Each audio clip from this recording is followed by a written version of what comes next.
world is full of it. It's how we communicate. But what if it suddenly vanished and you were plunged into a world of silence? How would you feel? Trapped? Alone? According to the Deaf Bible Society, this is what 70 million people around the world face. But just because people can't hear doesn't have to mean their life is isolated or gloomy. Deaf people use sign languages that enable communication without reliance on sound.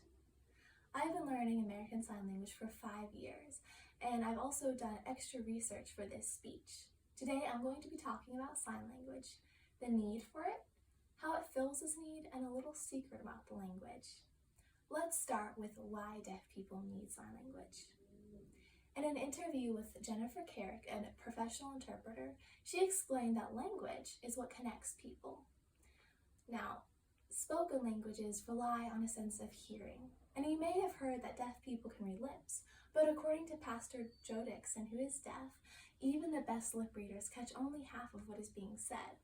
This leaves a devastating communication gap. And my ASL teacher, Mary Green, said that this affects a person's mental, emotional, physical, and spiritual health negatively. This is definitely a problem. Enter American Sign Language. But what is it, and how does it solve this problem? According to the National Association of the Deaf, sign languages are made up of hand shape and movement, facial expressions, and body movement. Hand shapes include 5, the C hand shape, or F, and there are many more. Movement is another critical aspect of a language. For example, you can have the same hand shape as C, but if you tap it, it means church. And if you circle it, it means chocolate. Facial expressions are another important part, and they often convey grammatical aspects of a language. For example, in ASL, we differentiate between the types of questions. So for a who, what, when, where, why, and how question, we ask it with our eyebrows down. And then for a question that you will respond yes or no to, you ask it with your eyebrows up. Body movement is another part of ASL, and it adds liveliness to the language.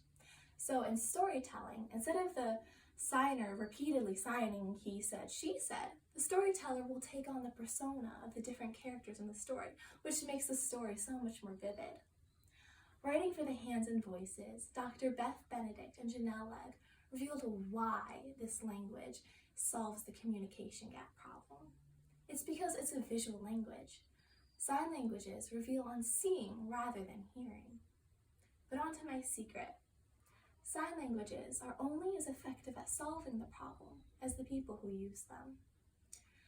Now, it's not enough for just deaf people to use sign languages because they still live in a hearing world, and that means that they still have a communication gap. My ASL teacher, however, explained that when we learn sign language, we bridge that gap. And learning sign language is how we show that we value the deaf community.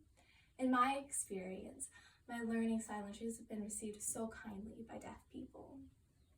In conclusion, deafness is not just some obscure, insignificant topic. It is the reality of over 70 million people around the world. Helen Keller once said, "Blindness separates people from things. Deafness separates people from people." With sign language, though, this doesn't necessarily have to be the case. With its unique way of communication, sign languages enable not only deaf people to communicate with each other, but also can be the bridge between the hearing and deaf worlds. Thank you.